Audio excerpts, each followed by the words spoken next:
2024 के विधानसभा चुनाव के बाद कांग्रेस की क्या हालात है, यह भी किसी से छिपी नहीं है। 2024 में हुड्डा साहब की आंधी के चलते नारनौंद और हांसी में कई दर्जन लोग टिकट मांग रहे थे।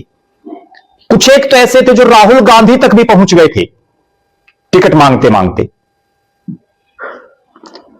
लेकिन टिकट नहीं मिली। पहले हम हांसी का जिक्र करते हैं। हांसी में बहुत लोग टिकट मांग रहे थे। कुछ एक तो ऐसे थे जिन्होंने राहुल गांधी के साथ भी फोटो खिंचवा रखे। कोई भूपेंद्र सिंह हुड्डा और दीपेंद्र सिंह हुड्डा की हाजिरी मार रहा था।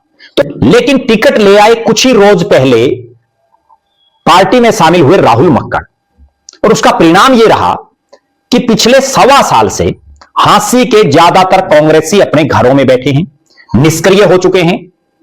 टिकट मांगने वाले भी कोई ज्यादा भागदौड़ नहीं कर रहे। 1.25 साल, और लोकसभा के चुनाव को 2 साल होने को हैं, लेकिन हकीकत यह है कि हांसी के ज्यादातर कांग्रेसी कोई मेहनत नहीं कर रहे। 2 चेहरों का मैं जिक्र जरूर करूंगा। किरण रविंदर मलिक, जिन्होंने 2024 के विधानसभा चुनाव से पहले खूब भागदौड़ की, खूब पार्टी की मजबूती के लिए काम किया, लेकिन अब वो भी बहुत ज्यादा सक्रिय नहीं है। और दूसरे चेहरे तेलूराम जांगड़ा, जिन्होंने 2024 के चुनाव से पहले खूब पसीना बहाया, लेकिन वो भी अब कोई मेहनत नहीं कर रहे।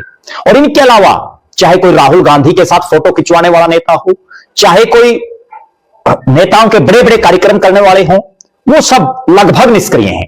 मैं एक चेहरे का और जिक्र करूंगा, प्रेम सिंह मलिक, जिनको 2019 के चुनाव में निर्दलीय प्रत्याशी के तौर पर बंपर वोटिंग की हल्के ने, लेकिन वो 19 से और 24 में भी कोई बहुत लंबे चौड़े सक्रिय नहीं रहे, और अब तो वो बिल्कुल ही निष्क्रिय दिख रहे हैं।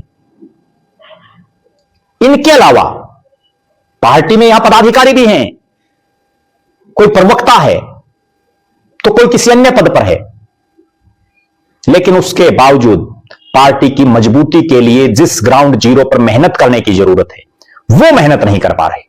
हां, जब भूपेंद्र सिंह हुड्डा या दीपेंद्र सिंह हुड्डा आए, उनको चेहरा दिखाने के लिए कुछ एक नेता आ जाते हैं, लेकिन ग्राउंड पर मेहनत कौन कर रहा है, यह बहुत बड़ा सवाल है। और वही हालात नारनौंद में है। नारनौंद में बहुत लोग टिकट मांग रहे थे, लेकिन जस्सी पेटवाड़ के विधायक बनने के बाद उनमें से ज्यादातर पूरी तरह से निष्क्रिय हो गए हैं। गांव में कार्यक्रमों में आना जाना बंद कर दिया है बहुत से लोगों ने।